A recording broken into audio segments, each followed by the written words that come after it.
Okay students, chapter के जो last numerical रहते थे और जो लास्ट टॉपिक थे आज हम वो कवर करेंगे। लास्ट इसके दो न्यूमेरिकल रहते थे 11.8, जिसकी स्टेटमेंट आपके सामने लिखी है। इसमें आपको हाई फ्रिक्वेंसी दी गई है, इंसानी कान जो सुन सकता है, ह्यूमन कैन हेयर 20,000 हर्ट्ज़ है, और लोअर फ्रिक्वेंसी दी गई है जो 20 हर्ट्ज़ है, जो कम से कम इंसान सुन सकता है।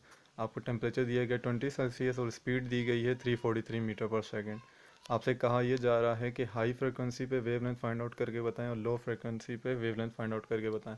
अल्ट्रासोनिक वेव्स में आपने ये चीज़ पढ़ ली थी कि जब फ्रिक्वेंसी हाई होगी तो वेवलेंथ लो होगी, और जो फ्रिक्वेंसी लो होगी तो वेवलेंथ हाई होगी। अल्ट्रासोनिक वेव में हमने यही करेक्टरिस्टिक पढ़ी थी कि उनकी फ्रिक्वेंसी बहुत ज़्यादा होती है लेकिन वेवलेंथ बहुत कम होती है। तो यहाँ पर भी जो हाई फ्रिक्वेंसी ह्यूमन या इंसान सुन सकता है, उस केस में जो वेवलेंथ होगी वो कम होगी, और कम जो आपकी फ्रिक्वेंसी है 20 हर्ट्ज़, इसमें वेवलेंथ ज़्यादा होगी। अब आपने डेटा बनाना है तो हाई फ्रिक्वेंसी लिखनी है 20,000 हर्ट्ज़, लो फ्रिक्वेंसी लिखनी है 20 हर्ट्ज़, वेलोसिटी मेंशन करनी है जो स्पीड बताई गई है 343। नीचे आपने ये सेंटेंस या ये वर्ड या ये स्टेटमेंट लिख देनी है, when frequency high wavelength will be low. तो high frequency low wavelength is equal to velocity, तो low wavelength is equal to v over high frequency 343 over 20,000। तो जब आप इसे डिवाइड करेंगे तो 0.017 is equal to 1.7 × 10⁻³ metre wavelength, low wavelength जो आ जाएगी। देखें 10⁻³ आ रही है, यानी 0.0171 वेवलेंथ आ रही है जब आप हाई फ्रिक्वेंसी की आवाज़ सुनेंगे जो 20,000 हर्ट्ज़ की होगी। और जब फ्रिक्वेंसी लो होगी तो वेवलेंथ आपकी हाई होगी। Low frequency high wavelength is equal to v, यानी high wavelength is equal to v over f l. यहाँ पे आप वैल्यू पुट करें 343 ओवर 20, तो वेवलेंथ कितनी आ रही है 17.5, यानी जो कम से कम आवाज़ इंसान सुन सकता है 20 हर्ट्ज़, उसमें वेवलेंथ कितनी हो जाती है 17.15 मीटर की वेवलेंथ बनती है। देन आपका लास्ट न्यूमेरिकल था, sound wave has a frequency of 2 kilo hertz and lambda is equal to 35 centimetre, how long will it take to travel 1.5 kilometre. अब आपको कहा जा रहा है कि जो साउंड वेव है उसकी फ्रीक्वेंसी 2 किलो हर्ट्ज़ है और वेवलेंथ जो है 35 सेंटीमीटर है। तो आप बताएं कि ये ट्रैवल कितना, how long will it travel, यानी टाइम आपने बताना है कि जब ये ट्रैवल करे 1.5 किलोमीटर तक तो कितना टाइम लेगी। फ्रीक्वेंसी आपने मेंशन करी 2 किलो हर्ट्ज़, किलो हटाए तो 3 ज़ीरो आगे 20,000 हर्ट्ज़, सॉरी 2,000 हर्ट्ज़।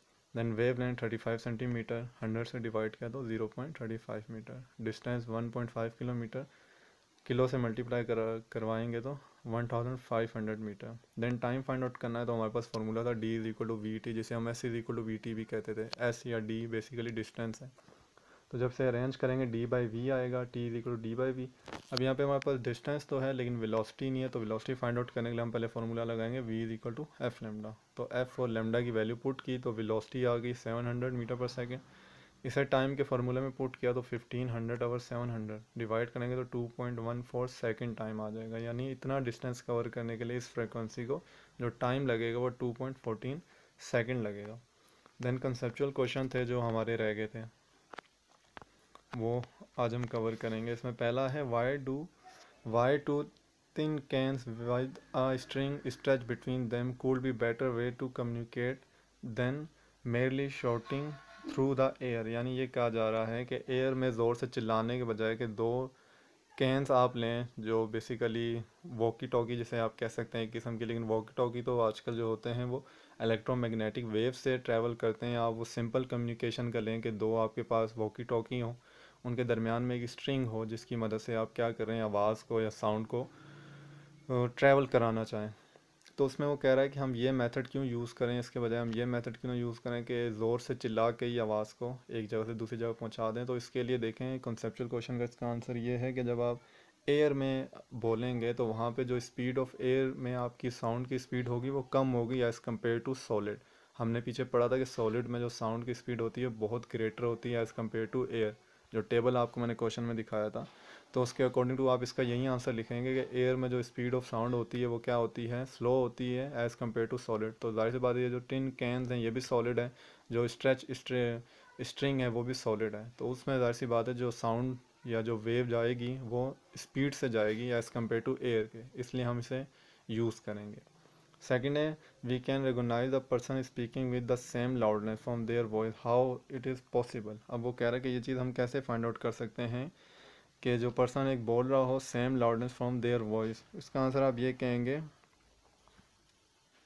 जो क्वालिटी ऑफ साउंड होती है या जो पिच होती है उसकी मदद से हम रेगोनाइज कर सकते हैं पर्सन को, अगर वो सेम लाउडनेस से बोलेगा। मतलब देखें, एक बंदा नॉर्मल आवाज़ से बोल रहा है, आप उसे देख नहीं रहे, तो आप उसकी आवाज़ सुनेंगे तो आप उसे आवाज़ को पहचान लेंगे। अब वो बंदा चुप कर जाता है, थोड़ी देर बाद वो स्लो करके बोलता है, अपनी आवाज़ की पिच जो है चेंज करता है, यानी जैसे आवाज़ को चेंज करके नहीं बोला जाता, या ज़्यादा शाउट करके बोला जाए गुस्से से, और अपनी आवाज़ को जो है थोड़ा मोटा करके या पतला करके बोला जाए, तो तब देखें आप वो आवाज़ को पहचान नहीं सकेंगे कि थोड़ी देर पहले जो आवाज़ आई थी ये वही है या दूसरी है। उसकी वजह ये है कि जो अब साउंड की जो पिच है वो बेसिकली क्या हो गई है, चेंज हो गई है।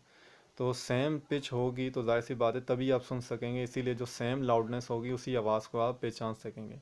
You can listen to your friend round a corner but you can not watch him her why. अब कह रहा है कि एक कोने पे आपका एक दोस्त खड़ा हो और आप उसे देख ना रहे हो, आपकी कमर हो उसकी तरफ या आपकी साइड हो उसकी तरफ, तो देखें वो क्या कह रहा है, आप इसे सुन तो सकते हैं लेकिन आप उसे देख नहीं सकते। इसकी वजह क्या है? इसकी वजह देखें यही है कि जो लाइट की वेवलेंथ होती है, याद रखना है, वो छोटी होती है, जो साउंड की होती है वो क्या होती है, बड़ी होती है। ये आपने याद रखना है कि जो लाइट की वेव है वो ये काम नहीं कर सकती, लेकिन जो साउंड की वेव है वो ये काम कर सकती है। उसकी वजह क्या है? जो इनकी वेव लेंथ है वो दोनों आपस में क्या है, डिफरेंस है, दोनों के फ़र्क है। यानी जो वेव होती है साउंड की वो क्या होती है, ज़्यादा होती है, लेंथ उसकी ज़्यादा होती है। जो लाइट की होती है वो क्या होती है, कम होती है। इसलिए आपकी आवाज़ तो पहुंच जाएगी उस बंदे की आप तक, लेकिन नज़र नहीं पहुंच सकती। इसकी एग्जांपल ऐसे ही है कि गत्ते की दीवार हो या दीवार पतली हो, आप देखते हैं कि एक रूम में एक बंदा बात कर रहा हो तो दूसरे रूम में भी आवाज़ थोड़ी बहुत आ जाती है, लेकिन आप उसे देख नहीं सकते। उसकी वजह क्या होती है कि जो लाइट है उसकी जो वेवलेंथ है वो क्या है, स्मॉल है, जबकि जो साउंड है उसकी क्या है, बड़ी है। तो जाहिर सी बात है वो तो आप तक पहुंच जाएगी लेकिन लाइट की नहीं पहुंच सकेगी। फिर है, why must the volume of the stereo in a room with the wall to wall carpet to tune higher than the room with the wooden floor. आप देखें, इसका कॉमन सी एग्जांपल है कि अगर आपका कमरा खाली हो, आप सारा सामान निकाल दें, तो जब आप बोलेंगे तो आपको थोड़ी बहुत इको सुनाई देगी उस कमरे में।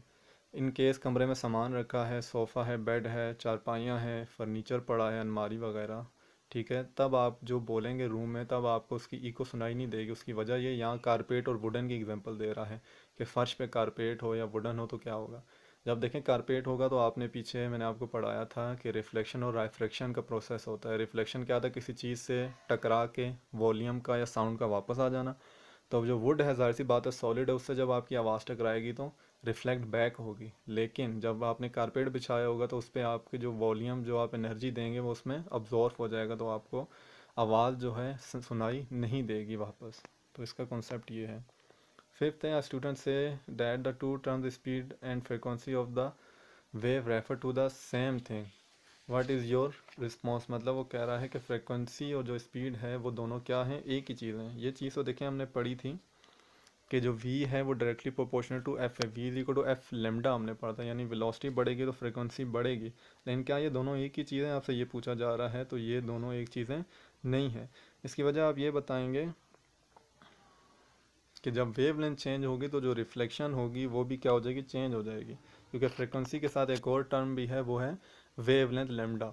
अगर लेमडा ग्रेटर होगी तो आपने देखा है तब स्पीड कुछ और होगी, जब लेमडा लेस होगी तब स्पीड कुछ और होगी। इसका एग्जांपल ऐसे है कि रिफ्रैक्शन का जब केस होता है, एक मीडियम से दूसरे मीडियम में आपकी वॉइस या साउंड वेव इंटर होती है, तो आप देखते हैं वेव लेंथ में चेंज आ जाता है। यानी पहले मीडियम में वेव लेंथ कुछ थी, आगे जाके आपने एक हर्डल रख दी, एक रुकावट रख दी, उससे टकरा के जब दूसरे मीडियम में वेव गई तो आप जाहिर सी बात है वेव लेंथ छोटी हो जाती है, जो रिफ्रैक्शन का केस हमने पीछे पढ़ा था। तो इस केस में क्या होगा, वेव लेंथ चेंज होगी तो वेव लेंथ चेंज होने से स्पीड भी चेंज होगी। तो वी और एफ जो हैं एक ही चीज़ नहीं है। फ्रीक्वेंसी जो है वेव लेंथ पे डिपेंड करती है और वो वी पे इफेक्ट डालती है। Two people are listening to the same music at the same distance, they disagree to the its loudness, explain how this could happen. कह रहा है कि दो बंदे जो हैं सेम साउंड सुनते हैं लेकिन वो उस साउंड की जो क्वालिटी है, जो आवाज़ है, उससे क्या हम एग्री नहीं है। इसकी वजह क्या है? इसकी वजह ये कि देखें आप बैठे हैं, आपके साथ कोई और बैठा है, आप दोनों एक वॉइस या एक आवाज़ सुन रहे हैं, आप में से एक बंदे को आवाज़ थोड़ी ज़्यादा सुनाई देगी, एक थोड़ी कम सुनाई देगी। इसकी वजह यह है कि हो सकता है आप तो बिल्कुल हेल्थी हैं लेकिन आपके जो साथ वाला बंदा है वो बीमार हो, या आप जो हैं टीन एजर हैं, थोड़ी एज है आपकी, जो आपके साथ वाला है वो ओल्ड हो। तो जाहिर सी बात है ओल्ड लोगों के कानों की जो सुनने की ताकत होती है वो कम होती है नौजवानों के मुकाबले में, या जो बीमार और सेहतमंद की होती है, तो दोनों का फ़र्क होता है। इसलिए इन दोनों को आवाज़ मुख्तलिफ सुनाई देगी।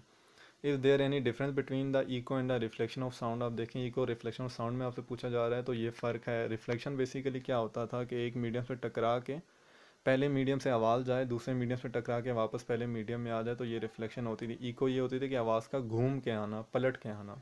तो इन दोनों में बेसिकली फ़र्क है। इको की डेफिनेशन कुछ और है, रिफ्लेक्शन की डेफिनेशन कुछ और है। इसके बाद है will the two separate 50 decibel sound together consist 100 decibel sound explain. अब वो कह रहा है कि जो दो आपके 50 डेसिबल के साउंड फ़र्ज़ करें एक जगह से आ रहे हैं और दोनों मिल के क्या 100 बन सकते हैं। तो अब इसकी वजह जो है ये नहीं हो सकती, क्योंकि आपने जो डेसिबल का ये फार्मूला पढ़ा था इसके साथ एक लॉग का फैक्टर भी आता था। लॉग और उसके साथ इंटेंसिटी हमने ये formula basically I is equal to 10 log, आपको याद होगा इस तरह पढ़ा था। तो जाहिर सी बात है इसके साथ लॉग है, लॉग के आगे आई और आई नॉट है। तो जाहिर सी बात है जो लॉग का फार्मूला है, लॉग का जो फंक्शन है और आई नॉट डिवाइड हो रहा था फार्मूले में, इसकी वजह से ये दोनों सेम नहीं हो सकते। एक की वैल्यू कुछ और होगी, एक की वैल्यू कुछ और होगी। तो ये दोनों आप नहीं कह सकते कि जुड़ के 100 डेसिबल हो सकते हैं।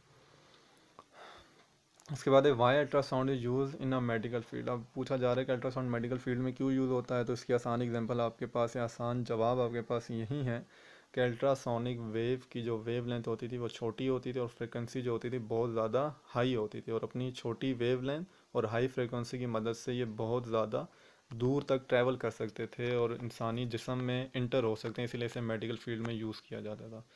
देन आपने कहा था कि साइड इन्फॉर्मेशन करवाऊँ मैं, तो साइड इन्फॉर्मेशन मैंने सारी यहाँ पे मेंशन कर दी हैं, ये एक के बाद एक अभी आपको मैं करा दूंगा। इसमें पहली जो साइड इन्फॉर्मेशन थी आपकी बुक की फ़िज़िक्स ऑफ साउंड, कि साउंड की फ़िज़िक्स क्या है बेसिकली। तो हमने ये पढ़ा था टॉपिक में भी कि साउंड तभी प्रोड्यूस होता है जब कोई ऑब्जेक्ट वाइब्रेट करता है। तो इसमें भी यही लिखा हुआ है कि जब कोई ऑब्जेक्ट वाइब्रेट करेगा तो साउंड प्रोड्यूस होगा। ठीक हो गया। इसके बाद था फॉर योर इन्फॉर्मेशन। अब स्टेटोस्कोप की इन्फॉर्मेशन दी जा रही है कि स्टेटोस्कोप जो डॉक्टरों ने अपने कानों के साथ लगाया होता है, जो दिल के साथ लगाते हैं या जिस्म के किसी हिस्से पे लगा के सुनने की कोशिश करते हैं आपकी इम्पल्स, जो ब्लड गुजर रहा है या दिल आपका धड़क रहा है, तो ये कैसे काम करता है।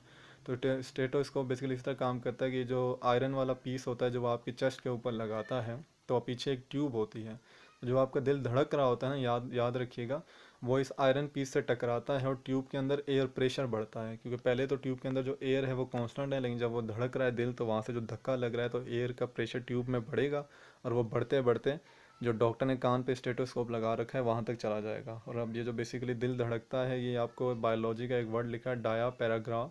डाया पैराग्राम बेसिकली क्या होता है, आपने बायो में पढ़ा होगा, स्केलेटन की जो डायग्राम दिखाई जाती है उसमें जो चेस्ट पीस के ऊपर वाला हिस्सा होता है जहाँ पे आपकी ये दिल का धड़कना होता है और वो होता है, सांस लेना होता है, ब्रीथ करना होता है बेसिकली, ये वो वाले हिस्से को कहते हैं। तो वहाँ से बेसिकली होता क्या है, एकॉस्टिक्स जो है प्रेशर अब्जॉर्ब होता है, एकॉस्टिक प्रेशर अब्जॉर्ब होता है आपके इस चेस्ट पीस पे, और ये अब्जॉर्ब होकर आपकी जो ये स्टेटोस्कोप का आयरन वाला पीस है इस पे प्रेशर बनाता है, और ये प्रेशर पीछे ट्यूब पे बनता है और फिर ये रिफ्लेक्ट होता होता डॉक्टर के कान तक चला जाता है। अब यहाँ पे था फिज़िक्स लाइट की क्या फ़िज़िक्स है। तो इसमें देखें जब बेसिकली साउंड प्रोड्यूस आप इस फ्रॉक से करते हैं, ये जो सामने आपको नज़र आ रहा है टर्निंग, तो इस पर जो आपको ब्लू कलर पे कंप्रेशन नज़र आ रहा है, दबाव नज़र आ रहा है, ये क्रस्ट है, और जो आपको लाइट नज़र आ रही है वो आपका ट्रफ है। बेसिकली ये होता है कि जब आपने इस टर्निंग फ्रॉक को हिलाया हवा में, जो एयर के मॉलिक्यूल्स हैं जाहिर सी बात है वो डिस्टर्ब हुए, उन्हें धक्का लगा तो प्रेशर बना। तो जो एयर के मॉलिक्यूल कांस्टेंट थे पहले, उन्हें जो धक्का लगा तो वहाँ पे जब वो कंप्रेस होंगे तो वो आपकी वेव का क्रस्ट बनेगा, और जहाँ पे वो रिलीज़ होंगे वहाँ ट्रफ बनेगा। क्योंकि आपको मैंने बताया था लॉन्गिट्यूशनल वेव होती है, वेव की प्रोपोगेशन और मॉलिक्यूल्स की प्रोपोगेशन एक ही डायरेक्शन में हो रही होती है। तो देखें यहाँ एक ही डायरेक्शन में हो रही है, जहाँ पे कंप्रेशन होगा वो क्रस्ट है, जहाँ पे रिफ्लेक्शन होगा वो ट्रफ है। तो इस तरह ये लॉन्गिट्यूशनल वेव मूव करती है। ये क्विज़ है आपका, ये टॉपिक से देख के आपने बताना है मुझे identify which part of this music instrument vibrate to produce sound, यानी साउंड को प्रोड्यूस करने के लिए कौन सी म्यूजिक इंस्ट्रूमेंट जो हैं वाइब्रेट करते हैं। Electrical ball, loud speaker, piano, violin, flute, ये आपने बताना है। सेल्फ असाइनमेंट भी आपका है कि explain how sound is produce by school bell. School bell से साउंड कैसे प्रोड्यूस होता है, ये मैंने आपको बेल वाली एग्जांपल में समझाया था। उसके बाद है why are sound waves are called mechanical waves. अब साउंड वेव्स को मैकेनिकल वेव्स क्यों कहते हैं, ये भी आपका होमवर्क है। ये क्विज़ और ये सेल्फ असाइनमेंट आपका होमवर्क है। इसके बाद तीसरा question, suppose you and your friend are on the moon, will you be able to hear any sound produce by your friend. अब आप और आपका दोस्त अगर चांद पर हों और आपका जो फ्रेंड है वो कोई बात बोले, कोई साउंड प्रोड्यूस करें, क्या आप सुन सकते हैं? इसका आंसर भी आपने देना है। फॉर योर इन्फॉर्मेशन, यहाँ पर है tiny walled glass goblet can vibrate then hit the sound wave. अब वो कह रहे हैं कि एक छोटा सा गिलास हो आपके पास, आप ये कांच का गिलास ही ले रहे हैं जो घर पे इस्तेमाल करते हैं, अगर इसे कुछ साउंड वेव टकराती है तो क्या होगा। तो आपने याद है जब इससे कोई साउंड वेव टकराएगी तो इस पूरे कांच के गिलास में वाइब्रेशन आ जाती है। वैसे भी अगर आपने शीशा देखा, उससे थोड़ा सा भी हम मिलाएं तो वो पूरा शीशा हिलने लगता है। इसमें बेसिकली एक फिनोमेना होता है जिसे रेजोनेंस कहते हैं। रेजोनेंस का मतलब ये होता है कि आपने समझ लें कि एक स्टार्ट किया, थोड़ा सा शीशे को धक्का दिया, वो खुद ब खुद ही पूरे सरफेस जो मिरर का सरफेस है उस पर फैल जाएगा वो धक्का, और वो पूरा मिरर जो है वाइब्रेट करेगा। तो थोड़ा सा जब ये साउंड प्रोड्यूस किया जाता है तो आगे कांच का गिलास रखा हो तो जब साउंड वेव उस कांच के गिलास से टकराएंगी तो पूरा कांच का गिलास वाइब्रेट करेगा और थोड़ी देर बाद वो टूट जाएगा। जो शटर्स नीचे लिखा है इसका मतलब होता है टुकड़े टुकड़े होना। इंटरेस्टिंग इन्फॉर्मेशन में आपको बताया जा रही है कि ऐसी विज़ल के बारे में जिसकी फ्रिक्वेंसी जो है 20 हर्ट्स और 20,000 हर्ट्स और 25,000 हर्ट्स के दरमियान होती है। अब ये वो फ्रिक्वेंसी है जो इंसानी कान नहीं सुन सकता, लेकिन डॉग के लिए हमने कहा था वो हाई फ्रिक्वेंसी सुन सकता है। तो इस तरह की विज़ल जब यूज़ की जाएगी तो इंसान तो नहीं सुन सकेगा इसकी आवाज़, लेकिन कुत्ते जो होते हैं वो सुन लेते हैं। अब देखें लो पिच और हाई पिच, जो हमने पीछे कॉन्सेप्चुअल में क्वेश्चन पढ़ा वो इस तरह है। लो पिच में, लो फ्रिक्वेंसी में पिच भी क्या होती है, लो होती है। हाई फ्रिक्वेंसी में पिच भी क्या होती है, हाई होती है। यानी देखें जो लाइनें आपको क्रस्ट और ट्रफ की नज़र आ रही हैं ज़्यादा होती हैं। तो जाहिर सी बात है कि पिच की मदद से ही आप पहचान सकेंगे किसी की आवाज़। इसी तरह फीमेल की आवाज़ आपको पता है पतली होती है तो उनमें लो पिच होती है, बेसिकली लाइनें कम होती हैं। और जो मेल्स की होती है वो भारी आवाज़ होती है तो उनमें ये पिच भी ज़्यादा होती है बेसिकली, सिंपल अगर कहूँ तो। For your information, sound wave produce a turning frog. अब आपको ये डायग्राम से दिखा रहा है कि किस तरह की बनेगी। टर्निंग फ्रॉग होगा तो उसकी वेव कुछ इस तरह बनेगी, फ्लोट की कुछ इस तरह होगी और सी पार्ट की कुछ इस तरह होगी। ये क्विज़ भी आपका होमवर्क है। Why the women voice is more shrill than the of man. इसका आंसर अभी थोड़ी देर पहले मैंने ऊपर बता दिया है, लेकिन आपने फिर सोचना है। ये भी आपका होमवर्क है जो अभी आप मुझे वापस करेंगे लेक्चर में जब मैं आपको ये सेंड करूँगा। तो which property of sound wave deterministic its loudness pitch. अच्छा, which property of sound wave अच्छा, साउंड को डिटर्मिनेंट करने के लिए, पता लगाने के लिए लाउडनेस का होना ज़रूरी है या पिच का होना ज़रूरी है, किसकी मदद पे आप रिकोगनाइज कर सकेंगे। उसके बाद देखें नेक्स्ट क्या है आपके पास। What would happen to the loudness of sound with increase in its frequency. अगर हम फ्रिक्वेंसी बढ़ा दें तो साउंड के साथ, लाउडनेस के साथ क्या होगा, लाउडनेस ऑफ साउंड के साथ क्या होगा, ये भी आपने बताना है। Do you know frequency of the turning frog depend on the math of its prongs. जो आपने टर्निंग फ्रॉग ऊपर पढ़ा था वो एक सरिया या रॉड जिसके ऊपर दो रॉड जुड़े हुए होते थे गुनेल की तरह, तो वो कह रहा है उसका मैथ बढ़ा दें क्या होगा। जाहिर सी बात है अगर आपके पास ज़्यादा मैथ वाला फ्रॉग है उसे जब आप हवा में घुमाएंगे तो वो ज़्यादा वेवलेंथ इंक्रीज़ करेगा, साउंड ज़्यादा दूर तक जाएगा। और अगर हल्का मैस होगा, जैसे आप तिनखा ले लें झाड़ू का, तो वो ज़्यादा दूर तक आपको पता है वेव प्रोड्यूस नहीं कर सकता। फॉर इन्फॉर्मेशन के लिए एक और चीज़ है कि a sound wave with the frequency of the 3500 hertz and intensity of 80 decibel, इसके मुकाबले में एक और फ्रिक्वेंसी हो जो 125 हर्ट्ज और उसकी इंटेंसिटी 80 डेसिबल भी हो, लेकिन जो आपके बिकॉज जो आपकी वो 3500 वाली फ्रिक्वेंसी है वो इंसानी कान आसानी से क्या करेगा, सुन लेगा, क्योंकि उसमें फ्रिक्वेंसी क्या है ज़्यादा है, 125 वाली फ्रिक्वेंसी क्या है, कम है। तो सेंसिटिविटी आपकी जो कान की है वो उसे जल्दी सुन सकेगी। देन टेबल है सोर्स ऑफ इंटेंसिटी साउंड। इसमें देखें क्या है, आपको जेट एयरप्लेन की बताई गई इंटेंसिटी क्या है, 150 है, और watt metre per second square में कितनी है, 10 की पावर 3। जैक्स हार्म्स फास्ट ट्रेन की बताई गई है। ये सारी चीज़ों वैक्यूम क्लीनर की लिखी है। मॉस्कीटो बजलिंग, मच्छर का जो वो बिन बिनाना होता है वो 10 की पावर -8 है। और इंटेंसिटी जो है वो 80 है, सॉरी इंटेंसिटी 40 है। विस्पर की है, विस्परिंग करना, सीटी बजाना, ठीक होगा। ये सारी लिखी हुई हैं कि इनकी इंटेंसिटी वगैरह कितनी है। तो हम नीचे आ जाएँ, आगे है फॉर योर इन्फॉर्मेशन। इसमें देखें डेसिबल में जो आपको चीज़ें दी गई हैं वो एम्पलीट्यूड कितना बनाती है। अगर 0 डेसिबल होगा तो एम्पलीट्यूड 1 होगा, अगर 20 डेसिबल होगा तो एम्पलीट्यूड 100 होगा। एम्पलीट्यूड आपको याद होगा क्रस्ट और ट्रफ का डिस्प्लेसमेंट होता था 0 से लेकर मीन पॉइंट से। तो देखें जेट की जो अभी हमने ऊपर पढ़ी है, जेट के लिए यहाँ कितनी लिखी हुई थी, 150। तो यहाँ आप देखें 120 के लिए जो आपका स्केल ऑफ एम्पलीट्यूड है वो कितना है, 1000, 10 1 लाख, 10 लाख, यानी 10 लाख तक का एम्पलीट्यूड बनता है मीन पोजीशन से अगर 120 डेसिबल हो। इंटेंसिटी। तो जेट की आपने ऊपर 150 पड़ी, इसीलिए जो जेट उड़ते हैं एयरफोर्स वालों के जहाज़ इतनी हाइट पे उड़े होते हैं, लेकिन उनकी बड़ी ज़ोरदार आवाज़ हमें ज़मीन तक आ रही होती है, गरज की आवाज़, क्योंकि उनका एम्पलीट्यूड बहुत ज़्यादा बन रहा होता है। ठीक हो गया। इसके बाद है इंटरेस्टिंग इन्फॉर्मेशन। अब ब्लू वेल, अब आपको वेल मछली की एग्जांपल दी जा रही है कि 180 डेसिबल इसकी इंटेंसिटी होती है, लाउडनेस ऑफ एनिमल। यानी अगर एक वेल हो बहुत ज़्यादा डिस्टेंस पे, दूसरी बहुत ज़्यादा डिस्टेंस पे हो, तो फिर भी वो एक दूसरे से बातचीत कर सकते हैं, क्योंकि उनकी जो बोलने की सलाहियत होती है, आपको पता है उनका इतना बड़ा तो माउथ होता है बेसिकली वेल का। जब वो मुंह खोलते हैं तो पूरा इंसान या अच्छी खासी चीज़ें वो निगल सकते हैं। तो जाहिर सी बात है जो उनकी इंटेंसिटी होती है 180 डेसिबल होती है। तो इससे फिर आप ऊपर इनकी एम्पलीट्यूड देख लेंगे कितना दूर तक बनेगा, इसलिए ये बहुत दूर तक क्या कर सकते हैं, कम्युनिकेट कर सकते हैं एक दूसरे से। और पानी के अंदर टेम्परेचर भी ज़मीन के मुकाबले में कम होता है। उसके बाद है डू यू नो, यहाँ पे है elephant use low frequency sound. अब एलिफेंट के आपको पता है कान बहुत बड़े होते हैं, तो इसलिए एनिमल बहुत छोटी सी आवाज़ भी अगर निकालें तो दूसरा जो एलिफेंट होगा वो क्या करेगा, इस चीज़ को सुन लेगा। क्योंकि इंसान के कान आपको पता है इतने बड़े नहीं होते, तो जाहिर सी बात है उसे ज़्यादा आवाज़ आएगी तभी सुनेगा। लेकिन जो हाथी होता है उसके कान बहुत बड़े होते हैं, इसलिए वो छोटी सी आवाज़ को भी क्या कर सकता है, सुन सकता है। इसके बाद आपका ये ऑसिलोस्कोप और सिलोस्कोप, बेसिकली ये वही चीज़ है जो आपकी हार्ट वगैरह देखने के लिए और डॉक्टरों ने लगा रखे होते हैं। इसमें यही होता है कि जो माइक है वो लगाया जाता है वेव के साथ, जैसे जो इंसान बीमार होता है दिल की धड़कन उसकी देखी जा रही होती है स्क्रीन में, वो बेसिकली ऑसिलोस्कोप की तरह ही काम करता है। यहाँ माइक है जो लगा होगा दिल के साथ, पीछे एक एम्पलीफायर होगा जो उस आवाज़ को एम्पलीफाई करेगा, और स्क्रीन पे वो आपको एक वेव नज़र आएगी। अब ये वो टेबल है जो हमने देखा था। यहाँ एयर में और गैसेस में देखें स्पीड ऑफ साउंड कितनी कम है, 331, 346, 386।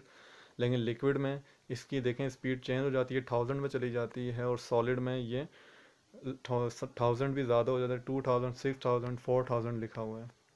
इसके बाद डू यू नो, ये इन्फॉर्मेशन भी मैंने आपको करा दी थी, जो आप डिस्टेंस मेजर करने के लिए लाइट का करते थे कि फायर करें और सारा कुछ, ये आपको याद ही होना चाहिए। और ये भी आपको मैंने करा दी थी चमगादड़ की जो एग्जांपल दी जा रही थी कि चमगादड़ अंधा होता है, लेकिन इसका ये है कि ये ज़्यादा सुन सकता है फ्रिक्वेंसी इंसान के मुकाबले में। तो ये आवाज़ अगर इसे आ जाए तो ये उस आवाज़ को इतनी अच्छे से डिटेक्ट करता है कि सफ़र या अपनी रास्ता जो है तलाश कर लेता है, देखना ज़रूरी नहीं है। ये एक डायग्राम थी, इस डायग्राम में बेसिकली आपको यही दिखाया जा रहा था कि ये जो एयरफोर्स के होते हैं पायलट से इतना बड़ा हेडफोन क्यों पहनते हैं जो ये हेलमेट नुमा होता है। इसकी वजह ये होती है कि उन्हें आगे पीछे इंजन की आवाज़ ना आए, बल्कि वो कम्युनिकेट कर सकें जो उनके रिडार और जो कंट्रोल सेंटर होता है उससे। तो ये टोटल आपकी साइड इन्फॉर्मेशन थी, न्यूमेरिकल और कंसेप्चुअल थे। होप सो आपको समझ आ गया होगा आज का लेक्चर। और जो मैंने आपको होमवर्क दिया है स्लाइड्स में से, ये जो साइड इन्फॉर्मेशन थी ये आपने मुझे करके वापस भेजना है। Thank you, Allah.